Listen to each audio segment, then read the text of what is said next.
Hello everyone, আসসালামু আলাইকুম। সকাল সকাল প্রাইভেট শেষ করে বাজারের দিকে আসলাম এবং আমরা বাজার থেকে ধনিয়া পাতা কিনে নিয়ে গেলাম।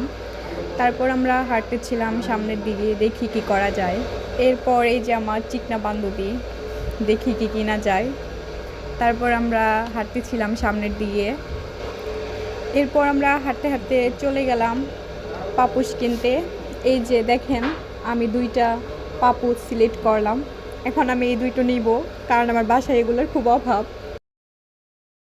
এরপর আমি দুইটা পামুসনি কিনে নিলাম মাত্র 100 টাকা দিয়ে, অনেক সস্তা। কিন্তু সব থেকে মজার বিষয় হলো তার কাছে কোনো ব্যাগ ছিল না, এজন্য ভাবতেছি কিসে নেওয়া যায়। এরপর কোনো কিছু কুল কিনারা না পেয়ে আমি আমার ব্যাগে ভরে নিলাম। দেখেন, আমি প্রাইভেট পড়তে আসছি আর আমি ব্যাগ ভরে পাপোশ কিনে নিয়ে যাচ্ছি। এরপর আমরা চলে গেলাম জুতার দোকানে, কারণ আমার স্যান্ডেলগুলো ছিঁড়ে গেছে, এর জন্য স্যান্ডেল কিনবো। কিন্তু এই দোকানে আমার জুতা পছন্দ হচ্ছিল না, এই জন্য দেখেন আমার বান্ধবীকে আমি জুতা দিয়ে মারতে গেছিলাম।